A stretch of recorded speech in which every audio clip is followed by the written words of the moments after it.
I think as a leader, one of the most important things that we can do is not training.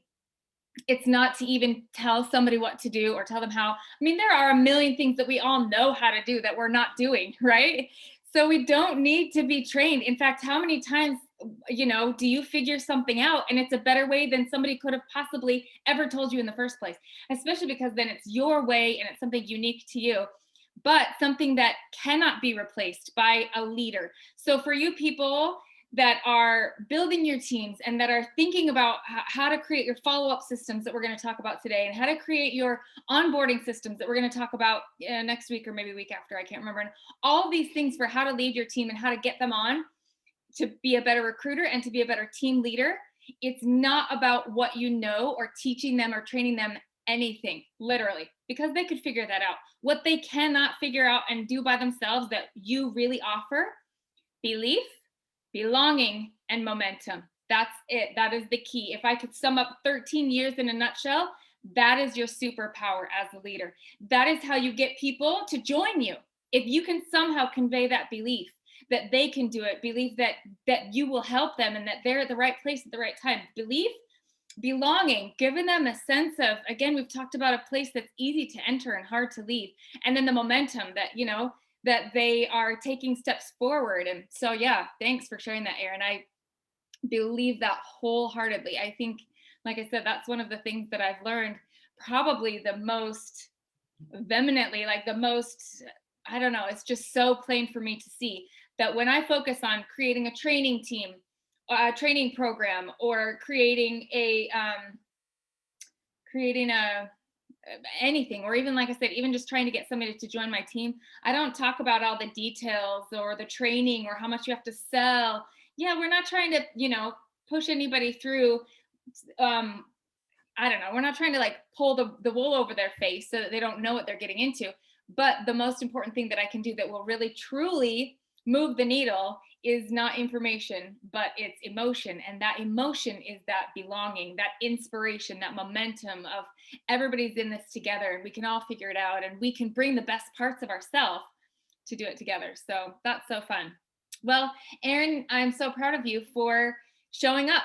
Those who show up, go up. You saw a training. I didn't even hear about it because there's a million different teams and stuff that do trainings. And there's the monthly movement that has a whole bunch of trainings every day. And I just think it's really awesome that you are still looking for ways to be inspired. And I think that's in next week's chapter where it's preparing to be a leader.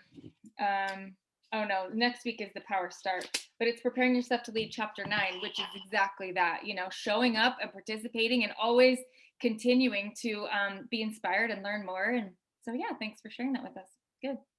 Okay, anybody else? What was your favorite part of this week, or something that you learned or something that you tried out that worked for you, even if it wasn't anything big?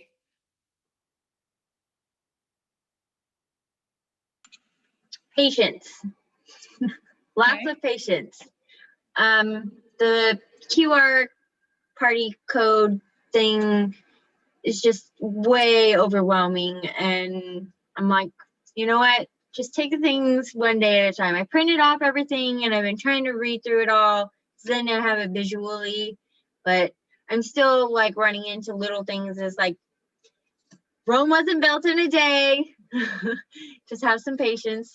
Well, good. I'm glad you're being patient with yourself, because even as leaders, when there are new things that we're always trying or something that, we're learning, there's a little bit of a learning curve to that. What do you think is the biggest hurdle that you're trying to figure out still? If you've got everything printed and everything all ready, what's the missing piece, I guess? I think it's just trying to figure out how to put it all together, like the welcome video, like recording my own and then putting a QR code to it and adding all of the printing of the codes will be great once I figure out how to get them on the template and whatever, because that's the easy part. They're all labeled, Yeah.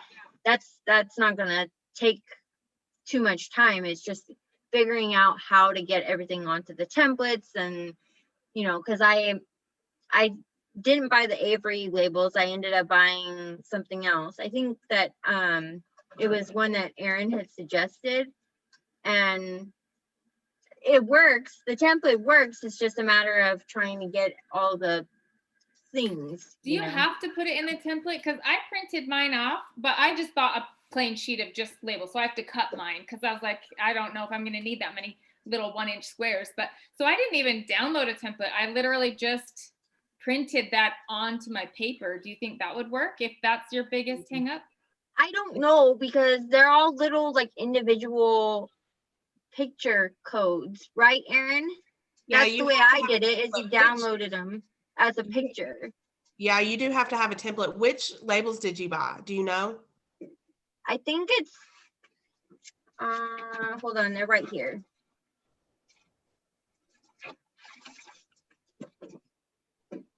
Oh my gosh, those are the ones that I got, and they were a nightmare, an absolute nightmare. Okay. In all reality, if you can return them and get a different one, I would highly suggest it, because it took me literally a full day to figure out how to get them in the template. And I couldn't even tell you how to be honest. That is too bad. Okay. I literally didn't do anything. So I bought mine online labels. I just did onlinelabels.com, and I just bought, like, this is 100 sheets, but I just decided to just go with the plain, it's just a big old paper. It doesn't really feel like a label, but it is. The back peels off. And then that way I literally just opened the file and put my label in, made sure it was upside down because that's how my printer feeds. And then it just came out ready to go. And actually that template that you printed off is for the specific online labels thing. If even if you bought the 1-inch squares, so it would have printed out into the 1-inch squares too. Would I have needed to download a template, or she already made it according to the template, right? Yes, you would have just downloaded exactly what you did, just exactly how you did it. Well, that's too bad that I would say mine was easy, and I just got lazy because I'm supposed to make my own welcome and closing video, but I was like, in case I don't get it done, because again, I would have had to like go on and like white out the QR code and then put mine in on top. I was like, I'm just gonna get my first batch done, because you know, done is better than perfect, at least for me right now. So I was like, I've just gotta get it going because I have a party already that I need to hurry and get in the mail. So got my little packets. That's why that Avery is actually better, because you can literally put in one QR code. So like if you made your own welcome video, you can put in that one QR code and it will populate for the entire sheet. Oh, got it. Okay. That makes sense. In all honesty, if I did not have to get out a party that next day, I would have returned those. Oh, got it. Their template is horrible. Now, if you're doing it, I had to do it for my phone because my laptop was being ornery that day. But if you have a desktop, I think it might work a little bit more smoothly, or a laptop. Okay. Well, I'm still trying to figure out how to get them in there. So we'll see. Well, I'll let you know how it works out. I'll be happy to help in any way that I can. Just message me or something. Okay, sounds good. Well, thanks. This is a huge opportunity. Hopefully all of you are fully jumping in to the monthly movement, the Active in April thing with the QR code party, just for something new, something to expand yourself and stretch. And if nothing else, to make yourself book parties. I can't even tell you just how important the party actually still is. Whatever kind of party it is, whether it's a QR code party where they're just flipping through the catalog on their own and they're not even part of a party, or whether it's a Facebook Live party, or whether it's an in-person party, if you can do those, or whether it's, you know, a basket party where you send stuff.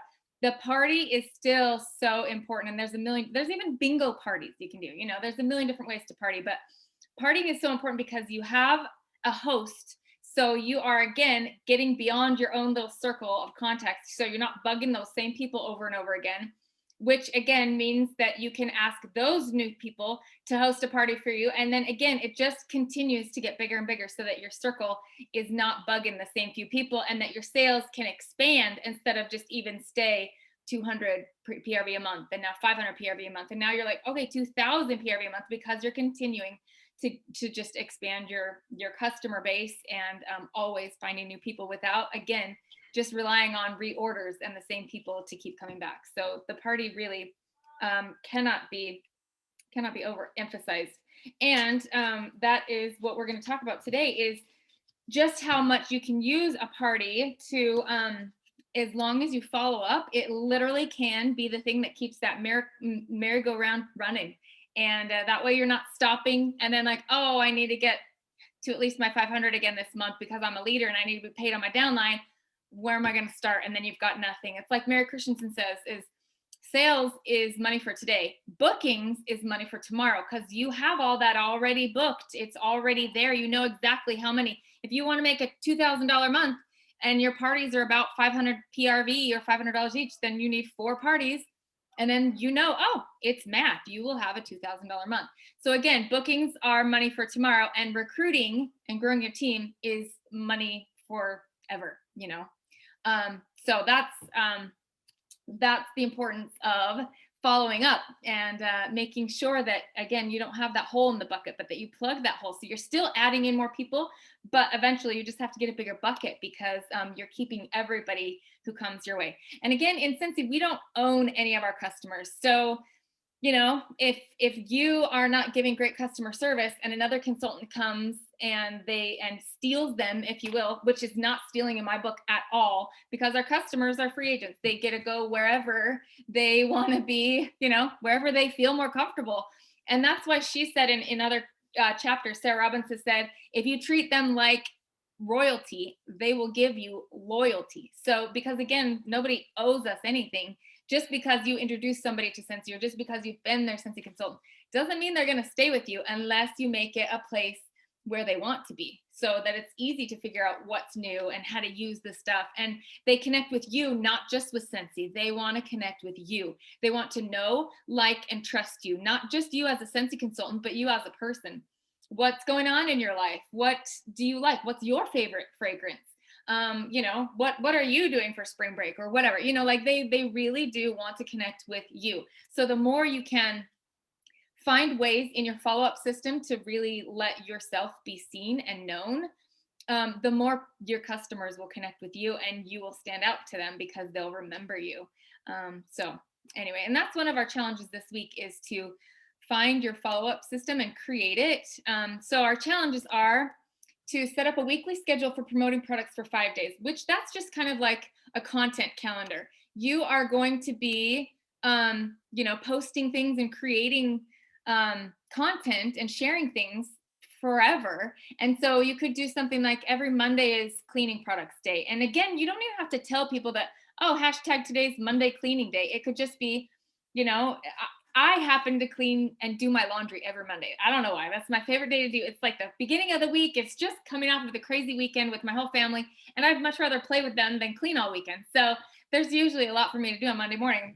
And so that's usually when I'm doing my laundry. So that would typically be a day that I could share something from our cleaning line, just a picture and what I'm doing, because that's what I'm doing anyway. So, and if every Tuesday you want to do a tip about how to change your wax, or how to use a new product, or when to whatever, how to know how many cubes to put in, whatever kind of tip you want to. So you could do something like that, because that will help you be consistent with your posting. And again, don't always make it that it's like this professional rollout of a thing. Make it part of just you're sharing what you're doing with your Scentsy in your life. So create a weekly schedule for promoting products. And extra credit for you to help you is you can actually schedule those ahead of time, so that you can take, you know, the first couple days of the month, and you can schedule out the whole rest of the month if you want to.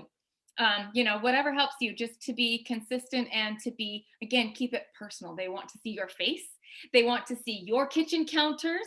They want to see really what it looks like when you're using the products versus not, or they want to hear your take on a new fragrance or your favorite warmer or whatever. They want to see you. So don't forget that. Including a join day. And again, it doesn't have to be like, okay, now I'm inviting you to join me, but it could be something that just deals with how great your life is because you're a Scentsy consultant. And that is, you know, advertising the join in and of itself. Okay, so this one's one of my favorite ones. We had you make your list of 100 prior. And I've talked about this before, but instead of going down that list of 100 and saying, okay, who's on my list today, my hit list, and then just, you know, sending messages to people that you know them and you're thinking these happy thoughts about them, but you might not have even talked to them in 5 years. So it's totally going to be random out of the blue for you to just all of a sudden be like, oh, hey, do you want to host a party for me? Or, hey, I was thinking about you and I'd love to have you on my team. Come on over. And they're like, I haven't talked to you in years and it's just not going to come off well. So use that list of 100, not necessarily to go and attack, but to create those relationships. If they came to your mind and you put them on your list of 100, it's because you see potential in them, you think they might like it, or you just would like to work with them or have them host a party for you. So reach out to 15 of those and build relationships. You can call, you can text, you can even just post on their Facebook, comment on one of their posts or something like that. Don't mention anything about Scentsy, but again, this is relationship building to where they will then be like, oh, wow, I'm hearing from Becky. I haven't heard from her in a while. And I'm like, I'm literally just chatting to catch up or commenting on something that's going on in their life. And then they'll do the same thing. They'll come back and see my profile and they'll see, oh, that's a cute warmer, because I will have shown it in the context of, oh, this is my cute decor, or, oh, I just, something, again, these lifestyle type sharing make it a lot better. So reach out to 15 on your list of 100. Work on creating your follow-up system. So that's what we're going to talk about today, is the importance of following up and making sure that you keep that list, that list warm. So follow up with those who have asked to host a party or given your opportunity packs. So again, a couple weeks ago, you had to make opportunity packs in your challenge to give out some of them. Well, if those people have not joined your team already, which they probably haven't because y'all are not bringing them in every month, now is the perfect time to say, hey, I sent you a packet. What did you think? And a lot of times we're just like, here, take it. And then we hide because we're like, what if they say no? Or what if I feel, slimy or something like that? But they need you to help hold their hand, because just like it's scary for us to offer the opportunity, it's really scary for them to take the opportunity. So take the whole arrows off of you and think about what they're going through.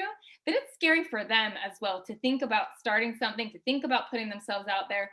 So just because they haven't jumped on your team doesn't mean that they don't want to. And like she talked about that a lot in this chapter as well. A lot of times they might have some fears. Remember, we talked about at the very beginning, there's 2 reasons people don't do what they even want to do. One, they don't know how. So maybe they don't know how to sign up. We know because we're like, well, just go to my PWS and sign up. But maybe they don't know how to do it. Or the second thing, which is really common, is they know how, they know what they should be doing. They've even decided they probably will, but they're scared. It's fear.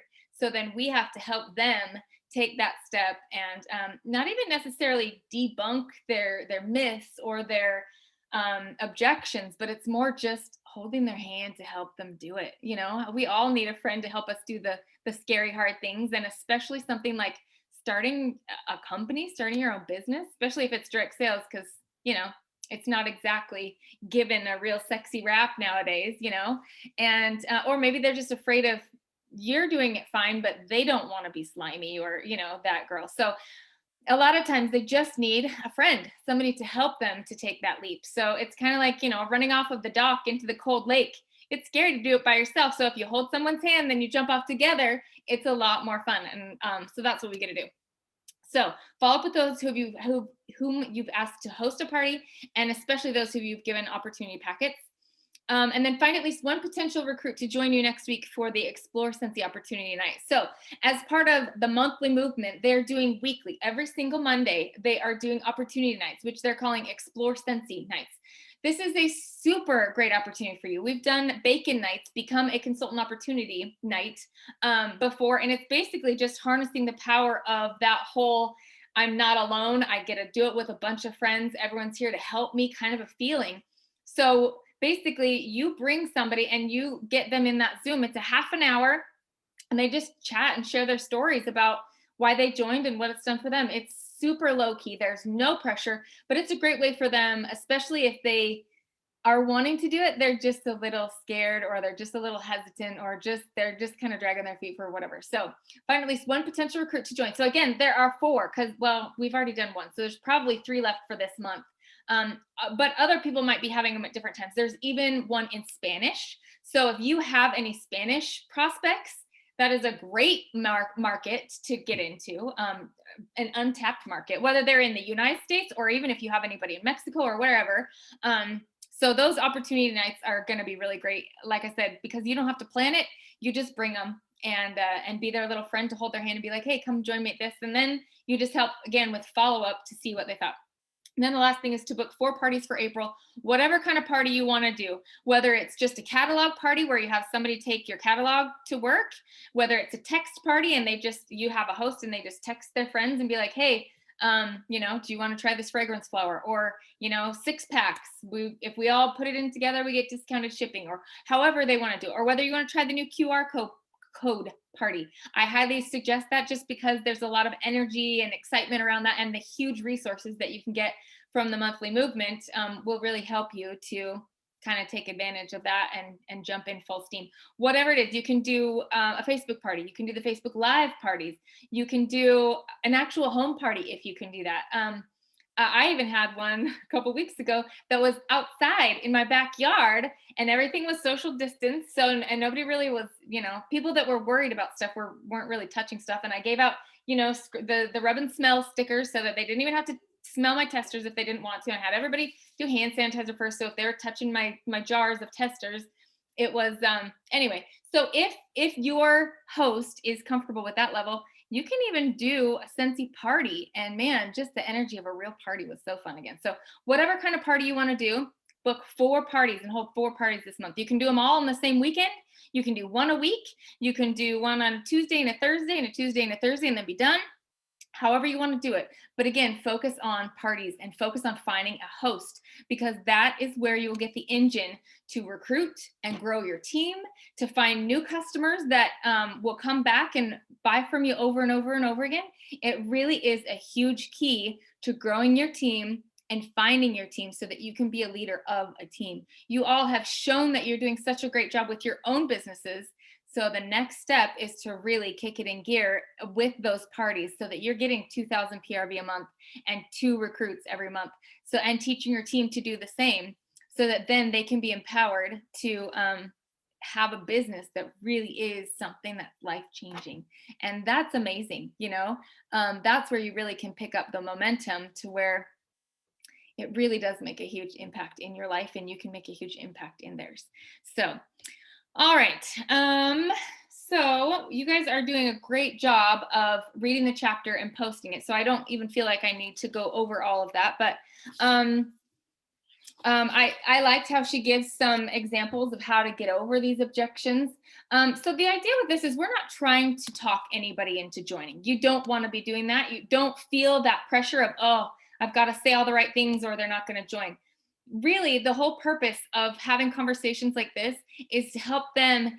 A lot of times, if their questions are just questions that are covering up fear, or just that they're timid to do it, then they'll come up with an objection and be like, well, I don't think I can do it because I don't know anybody. Or, well, I don't think I can do it because my town is so small. Or, well, I don't think I can do it because I don't know anybody. I don't have any friends, or whatever. That's usually, and of course, your people and you can kind of feel it out. But lots of times those kind of objections aren't really, I don't want to join, so I'm finding excuses for you. It's, I can see the potential. This sounds really fun, but I'm so scared. Help me block out my excuses so that I can have the courage to take a leap, because it's scary. It's scary to think of something new and to try something new and to put yourself out there. So, and that's what I loved about her objections, is most of them are just, it's just a way to help them get over that scaredness. And what I found is the best way is, like I said, don't try to logic them in or out of it. If they say they don't know enough people, what you go to is, remember, we don't want to keep it up here. We want to keep it down here, because the emotion is what leads to action. So we need to help give them the emotion of, it's okay. And that's why I love her feel, felt, found.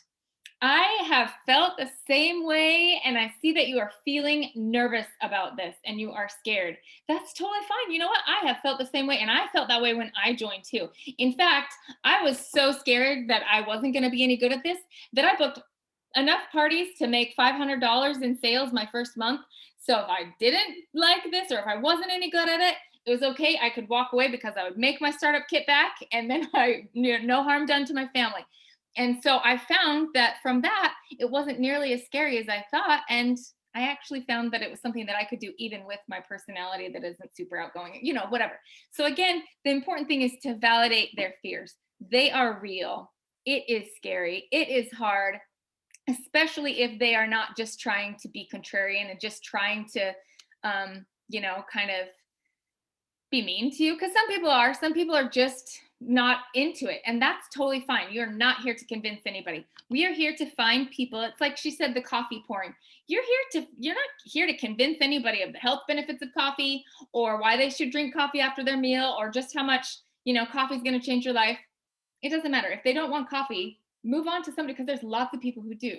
So our job is to invite and pour the coffee and just to look for those who are ready and wanting to drink coffee. And then we can help pour the world's best cup of coffee. But if we don't offer it, sometimes they might feel silly imposing and being like, can I please have some? Or worse, thinking that you don't see potential in them and you don't think that they would be any good anyway. So, all right. Let me see. What else did I? Yeah, so following up, because lots of times no just means not for now. Or maybe it just means yes, but I'm scared, so help talk me into it, kind of a thing. Yeah, excuse busting. Also, like I said, when I share my experience and just say, what I found is this is how it really works, or this, I had that same fear and this is what I've seen on my team or with other consultants. Because again, you can't argue with that, because then even if they're like, okay, well, it's still not for me, that's fine, but they can't argue with your experience because that's what you've done. So yeah. Oh, so another thing is, how do you follow up with them so that they can see how much they're missing? You have to decide, what are you going to do? So she talks about at the end about, that's the most important thing, is even if they say no, whether you're gonna ask them to host or to join or to buy or whatever, she says you've got to find a way and decide. She said, some people just need multiple exposures. In fact, I think I heard once that it takes 7 times of being exposed to something, generally speaking, before we embrace it, before we take that leap, before we do it or buy it or try it or whatever. So you might just be finding someone, and the first time you ask, it's their 7th time, and so you luck out. It also might be that you're asking them the first time and the second time, and it just takes a little while for them to wrap their mind around the idea of, oh, okay, I can do this. I'm gonna give it a try. So she said some people need multiple exposures, and while the timing might not be right the first time they were exposed, that can change later. She says she's had people that have joined a year after she asked them the first time. So be sure to follow up often. So that's where you have to decide, what does your follow-up look like? Are you using Amy, the app that we have and can sign up for as consultants, that works with our workstation? It can remind you when to text. You can create a template so that you can easily just be like, okay, I need to text her and him and her and whatever. Or if you're like, you know what, I don't want to do it that way, I would much rather send an email to everybody, then you can work on your email. Or if you just really love and are rocking your VIP page, use that VIP page for following up, whether that is PMing, private messaging people that are in there, or, kind of following up with everybody as a group setting. That's fine too. Just make sure that you're following up.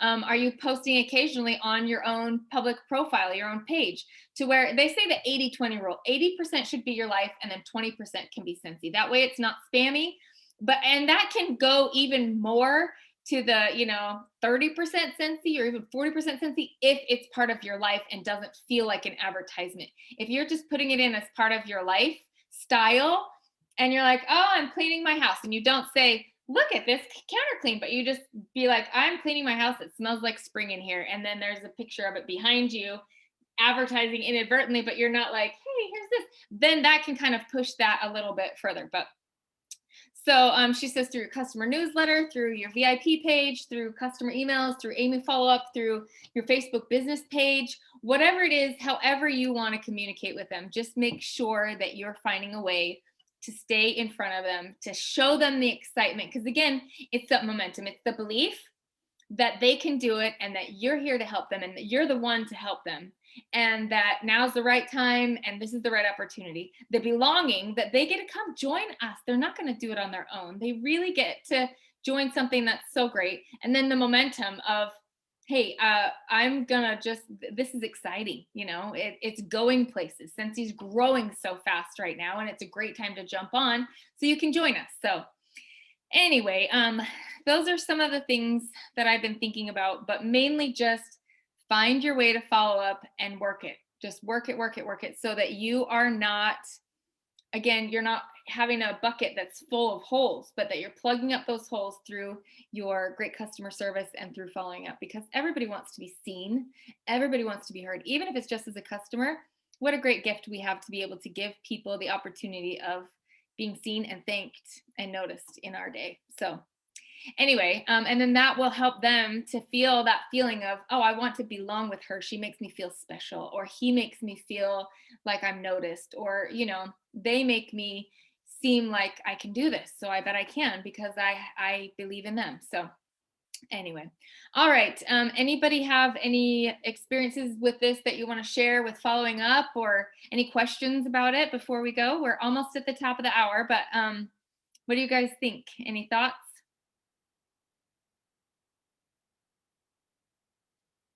Lydia, I see you there just smiling through the whole thing.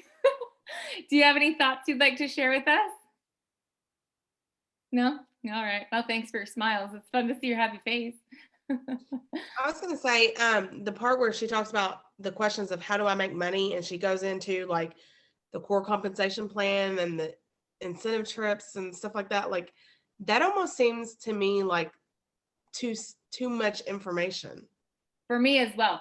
And that's the beauty of seeing how somebody else does, and maybe it works for her, maybe even works for her business better than mine. But like you said, I don't want to know how many levels down. I don't want to know how much you have to, how many active front line. And I don't want to know any of that stuff. I just want to know, you know what? The more you sell, the more you can make. And you even have the opportunity to grow a team if you want to, and earn leadership bonuses on top of that. You know, as well as then you can go into the other compensation plan of, you know, you can even earn trips, and, you know, there's all kinds of recognition as well. But, you know, basically the more you sell, the more you make, you know. And I think a lot of times, like me, I sell a lot of Scentsy compared to what I thought I was going to do and what I believed in myself to do at the beginning. Remember, I was the one who didn't even sign up for a week or two, because I was like, am I even going to do this? Am I going to like this? Am I going to be good at this? I'm not a direct sales girl. I'm not a party queen. And so I remember thinking, okay, what's the minimum that I have to sell so that I won't be kicked out?